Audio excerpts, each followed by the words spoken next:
안녕하세요. 라이프노트입니다. 오늘은 이 대한민국의 무한리필 시장 산업에 대해서 한번 이야기해 볼까 합니다. 요즘 간판을 보면, 음식점 간판을 보면 무한리필 글씨를 보기가 참 어려운 것 같아요. 이제 정말 끝물인가 라는 생각까지 들 정도로 많이 없어진 상황인데요. 우리가 왜 사람들은 무한리필에 끌릴까라는 생각을 해보면요. 대한민국 외식 문화에서 무한리필이라는 단어는 단순히 많이 먹을 수 있다는 개념을 넘어선 것 같아요. 그 안에는 가성비, 심리적 만족감, 풍족감에 대한 욕구가 모두 담겨 있다는 것이죠. 사람들은 가격 대비 최대한 많이 먹는 것에서 오는 이득본 느낌을 좋아합니다. 또 제한 없이 먹을 수 있다는 것 자체가 주는 심리적 자유로움이 있죠. 경제 불황기일수록 적은 돈으로 최대한 많이라는 소비자 욕구와 맞아떨어지는 거죠. 따라서 무한리필 사업은 단순히 외식 업종의 트렌드가 아니라 한국인의 심리와 경제 환경이 반영된 독특한 사업 모델이라고도 볼 수 있을 것 같아요. 어떻게 보면 대한민국의 민족성까지 드러나는 그런 성격의 사업 분야가 아닐까 생각이 들 정도인데요. 이런 정체성을 가진 단어의 무한리필. 하지만 요새는 정말 보기가 어려워요. 무한리필 간판이요. 이유는 당연히 많겠죠. 경제가 어려워서, 물가가 많이 올라서, 인건비가 올라서, 건물 임대료가 올라서, 경쟁이 심화돼서 등 다양한 이유는 있죠. 하지만 어떤 하나의 이유로 단정 짓기는 어렵다는 겁니다. 어쩌면 지금 말한 이런 모든 것을 포함해서 추가적인 다른 이유가 또 있다고도 볼 수 있는 거죠. 그래서 오늘은 대한민국에서 유행하고 성행하던 무한리필 집들에 대한 과거부터 현재까지의 전망, 유래와 전망, 그리고 폐업하고 다시 생겨나는 그런 이유들에 대한 틈새 시장, 무한리필의 틈새 시장, 이런 거에 대해서 한번 이야기를 해보도록 하려고 합니다. 무한리필은 정말 좋아요. 맛있고 싸고 많이 먹을 수 있는. 하지만 꼭 많이 먹는 게 좋은 건 아니니까요. 한번 무한리필 산업에 대해서 시작을 해보도록 하겠습니다. 무한리필 시작은 아마 2000년대 초반일 거예요. 네. 삼겹살 무한리필 등장으로 시작을 했습니다. IMF 외환위기 때 이후에 적은 돈으로 배부르게 먹고 싶은 욕구가 사회 전반에 강하게 자리 잡았습니다. 2000년대 초반 대학가, 공단 주변, 번화가에 있는 자취생, 사회초년생들, 직장인들이 주 소비층이었죠. 당시 삼겹살 가격은 외식으로 즐기기에 부담이 좀 컸는데 많이 들어봤을 겁니다. 이 9,900원의 행복. 9,900원의 무제한이라는 이런 프랜차이즈들이 많이 등장을 하면서 폭발적인 반응을 얻었습니다. 운영 방식은 여러분이 알던 그대로입니다. 고기를 대량으로 수입, 주로 냉동 삼겹살이죠. 수입하거나 품질을 낮추되 가격을 획기적으로 낮춘 원육을 확보해서 원가를 절감하고 거기에 밥, 된장찌개, 상추 등 저원가 반찬류를 곁들여 실제 원가 부담을 줄였습니다. 또 회전율이 중요한 구조이기 때문에 시간 제한을 뒀죠. 90분, 120분 이렇게 두는 경우가 많았어요. 소비자 반응도 굉장히 좀 폭발적이었죠. 대학생 단체 회식, 동아리 모임, 군제대 후 친구 모임 등에서 폭발적 인기를 끌었습니다. 삼겹살집에서 고기 먹다가 눈치 보지 않고 계속 시켜 먹을 수 있다는 심리적 해방감이 큰 매력으로 작용했죠. 특히 SNS가 없던 시절이지만 입소문만으로도 금방 지역 명소가 되는 경우가 실제 많았습니다. 이때는. 하지만 이제 성공과 한계가 이 사업도 이제 성공과 한계가 좀 분명했죠. 초창기에는 장사가 정말 잘 되었고 일부 매장은 줄 서서 먹는 무한리필집으로 굉장히 유명세를 했어요. 하지만 이제 고기 품질 논란이 좀 발생하죠. 당연히 9,900원에 어떻게 무한리필로 주는데 A급 등급의 고기가 나오겠어요. 절대 그럴 수는 없죠. 소비자가 기대하는 삼겹살과 실제 제공되는 냉동 대패 삼겹살의 격차가 발생한 거죠. 이어서 위생 문제도 도마 위에 오르기 시작합니다. 무제한 제공 과정에서 위생 관리가 소홀해지는 경우가 많고 뉴스에도 하나둘씩 기사거리로 나오기 시작하면서 사람들이 찝찝해하면서 발길을 멈추기 시작한 것이죠. 이 원가 상승 압박까지 받게 된 건데 원재료 값이 오르자 9,900원 모델을 지속하기가 어려워지고 이 가격은 점점 오르면서 사실상 무한리필집을 갈 바에는 차라리 가격 차이 얼마 안 나는 제대로 된 삼겹살집을 가자라고 할 정도의 가격이 되어버리게 된 것이죠. 그러면서 점점 어떤 삼겹살 무한리필집에 대한 메리트가 조금 떨어졌다 이렇게 볼 수도 있을 겁니다. 삼겹살집이 이렇게 조금씩 시들해지자 이젠 뭐가 탄생을 했죠? 바로 치킨집 무한리필집이 등장을 했습니다. 2000년대 중후반 이후 치킨은 국민 야식이자 국민 술 안주로 자리 잡았었죠. 그러나 브랜드 치킨 가격이 너무 오르면서 소비자들은 치킨은 먹고 싶은데 한 마리 가격이 너무 비싸다라는 불만이 커졌습니다. 이때 바로 또 등장한 게 치킨 무한리필 9,900원이었습니다. 뭐 9,900원은 딱 아니었어요. 뭐 12,900원도 있고 그랬죠. 이런 간판이 등장하면서 관심을 받긴 했어요. 폭발적으로. 주로 소규모 치킨 호프집이나 신생 브랜드에서 시도를 많이 했죠. 원가를 줄이기 위해 뭐 좋은 부위보다는 닭 날개, 닭봉 위주 조그만 거, 뭐 소형 닭을 사용했고요. 튀김옷을 좀 두껍게 입혀야겠죠. 살이 많은 거 주면 9,900원의 원가로 줄 수가 없으니까요. 양은 많아 보이지만 실제 고기 양은 적은 뭐 전략을 사용하기도 했습니다. 이 또한 대부분 시간 제한 90분, 120분을 두고 음료나 주류 판매에서 추가 수익을 확보하는 방식이었죠. 치킨 자체로는 큰 이익을 내지 못했지만 무제한은 손님 유입이라는 효과를 노린 이런 마케팅 수단으로 사용한 겁니다. 하지만 이는 꽤 괜찮은 반응을 시장에서 얻게 되었어요. 대학과 번화가, 치맥 무한리필로 인기를 끌면서 학생, 직장인, 특히 대학가에서는 아주 이만큼 좋은 게 없죠. 대학생들한테 치킨 무한리필만큼 말요. 하지만 문제는 치킨은 기름지고 빨리 배부르다는 이런 특성 때문에 손님들이 생각보다 많이 먹지 못했다는 점이죠. 업주 입장에서는 원가 부담이 예상보다 크지 않아서 괜찮은 장사로 여겨지기도 했는데요. 하지만 이 또한 무한리필집이었기에 분명히 한계에 봉착하게 됩니다. 품질 논란은 여전하죠. 신선하지 않은 닭의 기름 재사용 문제, 튀김옷이 너무 과다하게 사용됐다는 등 위생과 품질 불만이 커졌습니다. 수익 구조도 취약했죠. 원재료 값이 오르면 다 오릅니다. 9,900원 모델을 역시 지속하기는 어려운 것이죠. 일부는 음료, 주류 강매 구조를 택했지만 소비자 반발이 생기면서 이 또한 외면도 받기 시작했습니다. 이렇게 치킨 무한리필이 시들해지면서 혜성같이 등장한 게 있습니다. 바로 이번엔 피자 무한리필집입니다. 그건 바로 피자인데 피자는 치킨하고 느끼하면서도 같은 공통점이 있으면서도 또 다른 맛이 있습니다. 튀김에 입혀진 어떤 치킨의 살덩어리와 튀긴 건 아니지만 오븐에 구운 것 같은 느낌의 밀가루 음식인 거죠. 피자의 경우는 단품 가격이 비싸다는 인식을 무제한으로 배부르게 먹고 싶게 만든다라는 욕구를 노려서 마케팅을 했습니다. 그래서 피자 뷔페, 피자, 파스타, 샐러드 무한리필 등 이런 형태가 유행하면서 나오기 시작한 거죠.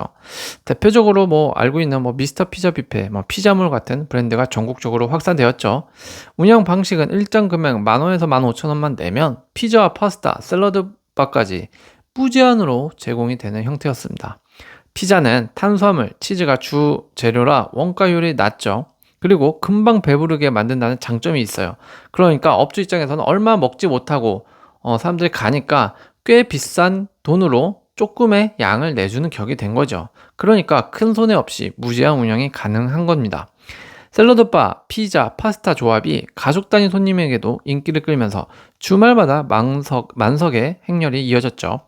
하지만 이도 잠시 쇠퇴를 하기 시작하는데요. 쇠퇴 이유로는 이랬습니다. 2010년도에 들어서 피자 전문점들이 고급화, 프리미엄화, 이게 너무 심했죠. 닭도 이어서 그러더니 이제 치킨도 그러더니 이제 피자도 이어서 프리미엄화가 시작이 되었죠. 고급화, 프리미엄화. 꼭 피자에 이럴 필요까지 있나 싶은데 어쨌든 그렇게 됐습니다. 그래서 무한리필 피자 시장은 점차 이런 고급화나 프리미엄 피자들에게 밀리기 시작했죠. 그러면서 무한리필 피자 시장이 점차 축소되었고 소비자들의 피자에 대한 욕구가 싸게 배부르게 보다는 맛있게 제대로라는 어떤 이런 이미지를 찾기 시작하면서 프리미엄 피자집이 유행하고 배달 전문 피자 브랜드가 대세가 되기 시작한 것이죠.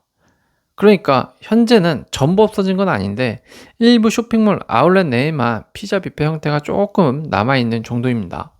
치킨, 피자, 무한리필을 정리하면 이렇게 될 것 같아요. 치킨 무한리필은 가성비 플러스 단체 회식을 노려서 잠깐 반짝했던 모델이고, 이 피자 무한리필은 뭐냐? 원가 구조가 맞아떨어져서 프랜차이즈화까지는 이어졌지만 결국 소비 트렌드가 안 맞는 사업이었다. 소비 트렌드의 변화로 주춤해진 거죠.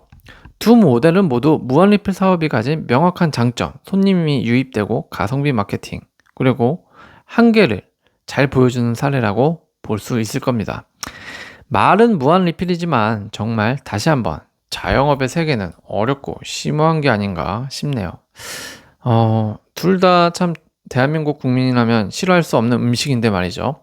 그것도 피자와 치킨 대표적 음식이잖아요, 대한민국에. 그런데도 이거를 무한리필집으로 돌려도 결국 장사가 잘 안 되고 폐업을 하게 된다는 거는 정말 장사의 세계는 정말 어렵고 심오한 것 같습니다.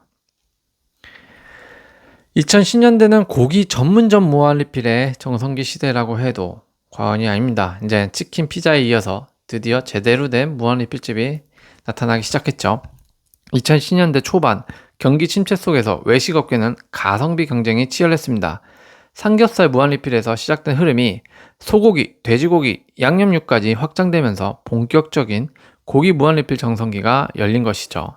특히 대학생, 군 전역자, 신혼부부, 직장인 회식, 수요가 폭발적으로 늘어났죠. SNS와 블로그 리뷰 문화가 정착하면서 이 집 가면 14,900원에 소고기 무제한으로 먹을 수 있다.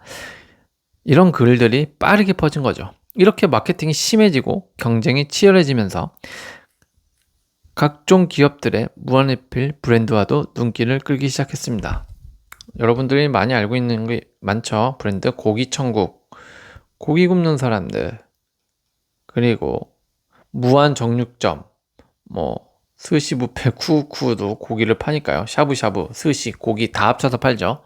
이런 다양한 프랜차이즈가 생겨나기 시작합니다. 가격대는 15,000원에서 2만원, 25,000원 수준까지 다양하게 꽤 저렴하게, 무한리필집은 저렴한 거니까요. 저렴한 수준으로 형성이 되어 있죠. 고기 종류는 삼겹살뿐만이 아니라 목살, 항정살, 돼지갈비, 호주산 소고기, 차돌박이, 양념 불고기까지 포함되니까 정말 이때는 고기 전문점 무한리필 2010년대 중반에는 사람들이 진짜 안 가는 사람이 없을 정도죠. 그때는 저도 포함해서 일주일에 한 달에 한두 번은 꼭 갔던 것 같아요. 무한리필집을. 한때는, 많이 갈 때는.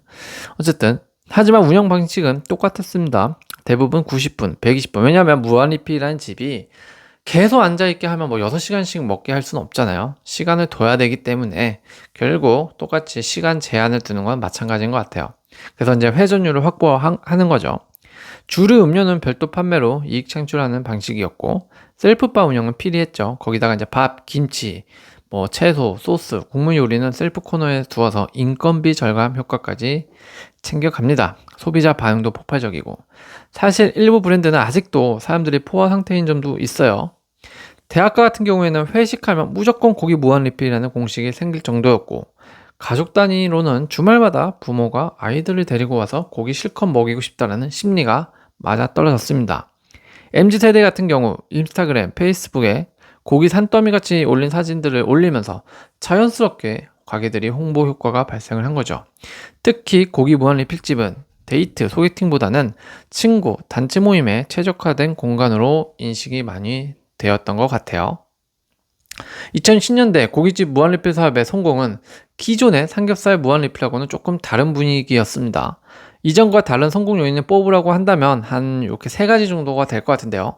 첫 번째가 가성비를 극대화시키는 겁니다. 무한리필집의 성공을 가르는 핵심 요인은 가성비일 수밖에 없습니다. 이전 삼겹살 무한리필 같은 경우에는 가성비는 있었으나 삼겹살만 있다 보니까 고객들의 니즈를 충족시키는 데는 한계가 있었죠. 하지만 변화된 고깃집 무한리필은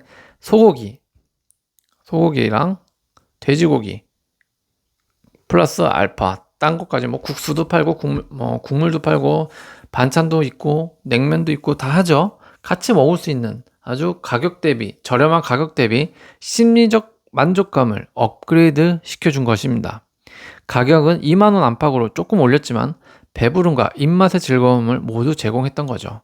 그러니까 성공할 수밖에 없었던 겁니다. 두 번째 이유로는 바로 이 공급망의 안정화를 들 수 있을 것 같은데요. 호주산 냉동육, 미국산 곡물 사육 소고기 등 저가 수입육이 대량으로 들어오면서 원가 절감이 가능해지고 대량 계약으로 안정적인 공급망을 확보했다는 것입니다. 때문에 판매가를 전략적이나 경제적 상황으로 인해서 올리거나 내리는 데 있어서 큰 문제가 되지 않는 구조가 된 것이죠. 세 번째로는 프랜차이즈 시스템일 텐데요. 단순히 고기 무한리필집을 그저 평범한 자영업자 개인이 운영하는 것이 아니라 조직화되고 세분화되고 거대화되는 프랜차이즈 시스템으로 기업들이 운영을 하게 되었다는 겁니다. 때문에 본사에서 원육, 소스, 운영 매뉴얼을 일괄 공급을 받을 수 있고 계약한 점주가 쉽게 운영하는 구조로 변화되고 광고의 홍보는 본사가 책임져서 입소문이 보다 더 빨리 확산이 되는 효과까지 보게 된 것이죠. 그러다 보니까 가격이 9,900원 보다는 조금 올랐어도 충분히 사람들의 입맛과 가성비, 다양성까지 갖추니까 전국에 다시 한번 무한리필집 붐이 일어나게 된 것이라고 볼 수 있다라는 겁니다. 2010년대 중반 이후 한국 외식 시장은 이미 고기 무한리필로 포화 상태에 이르렀는데요. 소비자들의 눈높이는 더 높아졌고 단순히 싸게 배부르게 해서 다양하고 이색적인 경험으로 컨셉이 바뀌었던 것이죠. 사람들의 입맛과 어떤 수요들이 특히 해산물과 스시는 평소 접하기 어려운 메뉴였기 때문에 이걸 무제한으로 먹는다라는 콘셉트만으로도 큰 매력을 가졌습니다. 그러면서 탄생을 한 게 해산물 스시 뷔페형 바로 무한리필입니다. 스시 무한리필, 이어서 랍스터 대게 무한리필 이런 게 많이 생겨나기 시작했죠. 이 또한 처음에는 잘 됐습니다. 왜냐하면 고기에만 무한리필이 적용되어서 지루하던 소비자들에게 새로운 신선함을 줄 수 있는 계기가 됐으니까요. 아니, 스시만 해도 괜찮은데 여기다가 비싼 랍스타까지 무한리필로 먹을 수 있다고 하면서 사람들에게 신선함을 준 거죠. 심리를 자극을 한 거죠. 그리고 스시집에 고기도 같이 팔기 때문에 스시와 고기를 뷔페처럼 무한리필로 먹을 수 있으니까 이보다 좋은 음식점은 없다라는 생각과 또 마케팅으로 매출 성장세는 가파른 상승을 했습니다. 하지만 아무것도 모르는 저희가 지금 듣기만 해도 감이 오지 않나요? 바로 이 원가인데요. 해산물은 원가가 정말 큽니다. 아무것도 모르는 우리가 봐도 랍스터를 무한리필로 주기 위해서는 얼마의 판매를 해야 하는지, 그리고 사람들은 어떻게 하면 배부르게 해서 많이 못 먹게 해야 하는지를 연구할지 느껴지는 것 같습니다. 그 결과 원가율이 높아 지속적인 운영이 힘들어지고 신선도 관리, 위생 문제가 까다로운 것도 한몫을 하게 된 거죠. 그리고 코로나19 팬데믹 이후에는 뷔페 업계 전반적으로 타격을 입으면서 무한리필 해산물 사업도 직격탄을 맞았습니다. 높은 원가를 버틸 수 없어서 전국적으로 폐업이 늘어날 수밖에 없는 형태로 현재는 구경하기 힘들어지는 산업 분야가 된 것 같아요. 저는 해산물을 굉장히 좋아해서 이런 데 가면 참 많이 먹는 편이긴 한데 요즘은 정말 해산물 무한리필이 보기가 힘든 것 같아요. 랍스터도 저쪽 롯데에만 있죠. 제가 알기로는 서울 근처에서는 롯데에 있는 것 같고 또 어디 인터넷에 찾아보면 랍스터 무한리필이 나오긴 하지만 그나마 먹을만 하면서 조금 두툼하면서 내가 내 배를 좀 채울 수 있는 거는 좀 롯데 쪽 같아요. 그런데 그것도 굉장히 비싸죠. 가격이 딱 정해져 있는 것도 아니고 그러니까 시가로 하다 보니까 매번 가격도 변화하는 단점이 있는 것 같아요. 어쨌든 이런 높은 원가 때문에 해산물 스시 뷔페형 무한리필은 참 버티기가 어려운 산업 분야가 되었습니다. 결론적으로 말씀을 드리면 앞서서 말씀드렸던 모든 무한리필집은 아예 없어진 건 아니고요. 어느 정도 유지되고는 있는 선이지만 예전처럼 전국 곳곳 상권에서 쉽게 볼 수 있는 수준의 상황은 아니다. 이렇게 정리할 수 있을 것 같아요. 참 씁쓸하죠. 참 무한리필은 저도 좋아하는데 말이죠.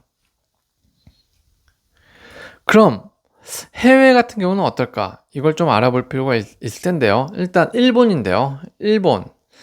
일본에는 주류, 스낵을 무제한으로 주는 그런 무한리필집이 있다고 합니다. 이 노미오다이는 일본 술집 이자카야 이런 거라고 하는데요. 2시간 동안 술을 무제한으로 하는 것이 기본 패키지로 존재한다고 합니다. 맥주, 하이볼, 사케 등 선택할 수 있고 1인당 약 2,000엔에서 3,000엔 선 정도 되어 있다고 해요. 이 타베 호다이는 뭐냐? 음식 무제한은 이미 흔하지만 최근엔 이런 감자튀김 무제한 같은 게 있다고 해요. 라멘 무제한, 스시 무제한은 있죠. 특히 이제 단품 특화형 무한리필이 일본에서는 유행이라고 해요. 이런 식으로. 심지어는 어떤 곳은 아이스크림 무한리필이나 초밥 롤 무제한 같은 이런 틈새 시장도 존재하게 되었다고 하네요. 아이스크림 무제한이라 일본스러운 참 발상이 아닌가 싶네요. 하여튼 신기합니다. 재밌어요. 그럼 미국은 어떤가? 미국 같은 경우는 어떨까요? 보면 파네라 브레드라는 월 한 9달러 정도 9달러 정도 한다고 하는데요. 9달러를 내면 커피와 차가 무제한으로 리필할 수 있는 구독형 무제한을 도입했다고 합니다.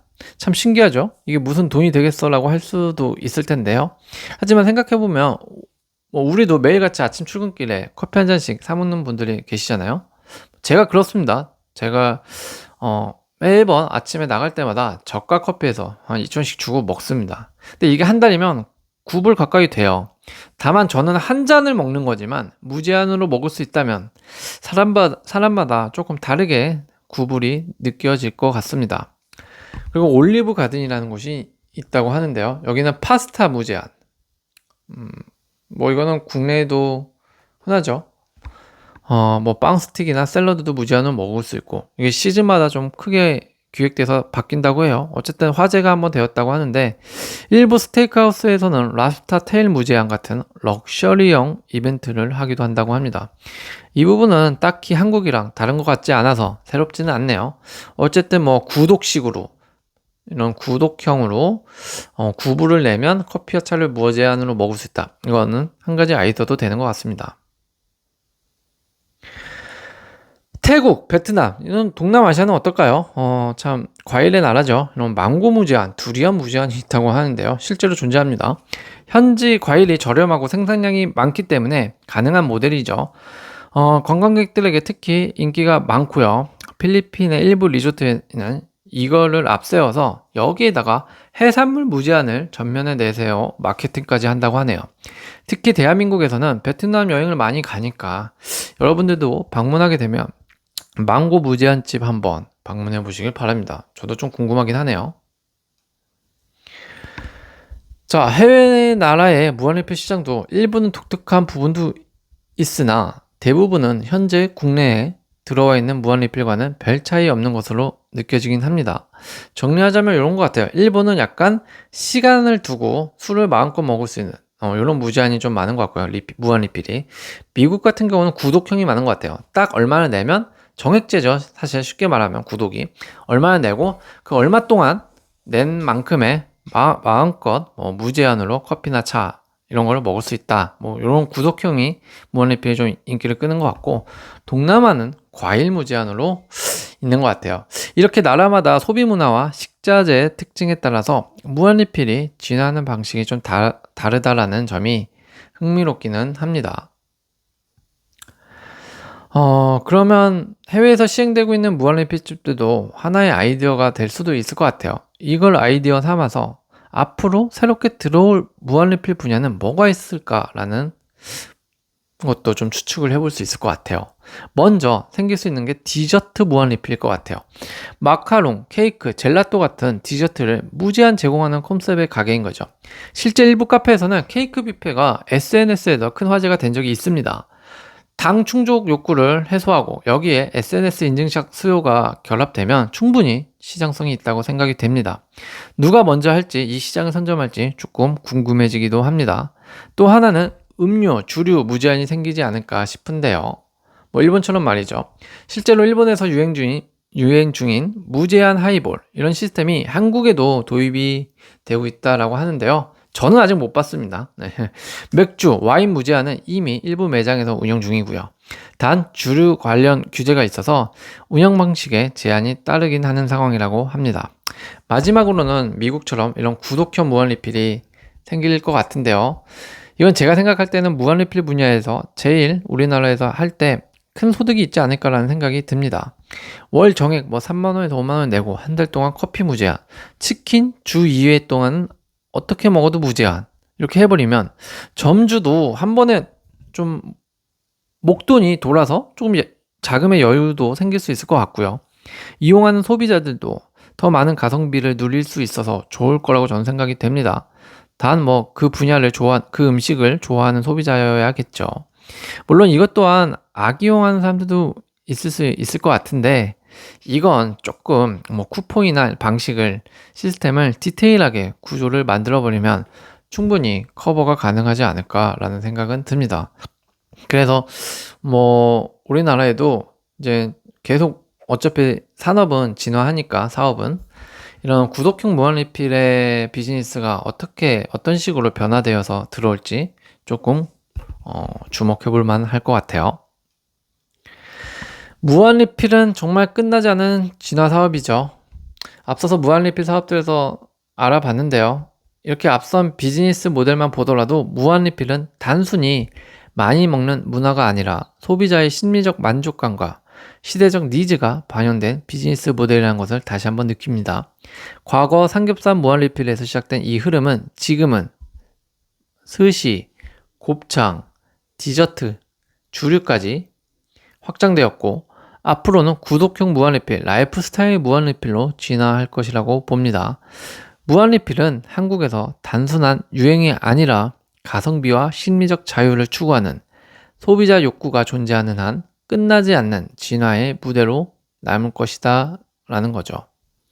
여러분이 외식업을 준비한다면 혹은 소비자로서 무한리필을 즐긴다면 단순히 양과 가격만 보지 말고 그 안에 담긴 경험, 공간의 가치, 그리고 나만의 만족 포인트를 찾는 것이 중요한 게 아닌가 생각이 듭니다.